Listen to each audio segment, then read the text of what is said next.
যদি আপনি ক্রিকেট খেলা দেখতে পছন্দ করেন কিংবা ক্রিকেট ভালোবাসেন, তাহলে হয়তোবা আপনি এই মানুষটাকে চিনে থাকবেন। হ্যাঁ, ইনি ভারতীয় ক্রিকেটের এক উজ্জ্বল নক্ষত্র বিরাট কোহলি।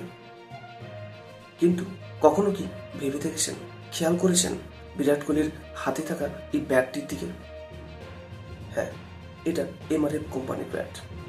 কিন্তু কখনো কি খেয়াল করে ভেবে দেখেছেন বিরাট কোহলি সর্বদা কেন এই একই কোম্পানির ব্যাট নিয়ে মাঠে খেলতে নামেন? অর্থাৎ সর্বদাই কেন তিনি এই এমআরএফ কোম্পানির ব্যাট নিয়েই মাঠে নামেন? শুধুই কি পছন্দের, নাকি পিছনে রয়েছে অন্য কোনো কারণ? হ্যাঁ, কারণ রয়েছে।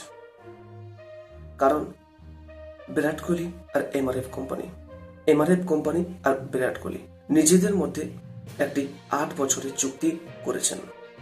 চুক্তিটা এমনই যে এই 8 বছরে বিরাট কোহলি এমআরএফ কোম্পানির ব্যাট ছাড়া অন্য কোনো ব্যাট নিয়ে মাঠে নামতে পারবেন না।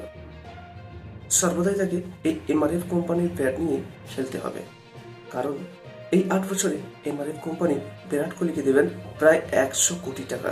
হ্যাঁ, বিরাট কোহলি 100 কোটি টাকা নেবেন এই 8 বছরে তাদের স্টিকার লাগানো এই ব্যাট নিয়ে খেলার জন্য। সে ইন্টারন্যাশনাল হোক কিংবা আইপিএল, সব জায়গাতেই কিন্তু সে এমআরএফ কোম্পানির ব্যাট নিয়ে বিরাট কোহলিকে খেলতে হবে। কারণটা হয়তো আপনি বুঝতে পারলেন যে কেন বিরাট কোহলি সর্বদা এই এমআরএফ কোম্পানির ব্যাট নিয়ে খেলেন। তার কারণটা হচ্ছে বিরাট কোহলি চুক্তিতে রয়েছেন। আর এই 8 বছরের সময়সীমা কিংবা চুক্তি শেষ না হওয়া পর্যন্ত বিরাট কোহলিকে কিন্তু আপনি দেখতে পাবেন এই এমআরএফ কোম্পানির ব্যাট নিয়েই মাঠে খেলতে।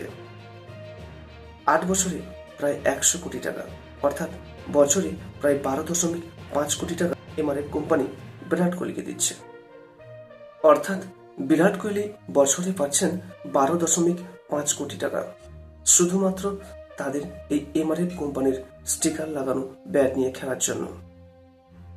সুতরাং আপনি নিশ্চয়ই কারণটা স্পষ্টভাবে বুঝতে পারলেন এবং এখন আপনি আপনার মন্তব্য কমেন্ট বক্সে লিখে জানান।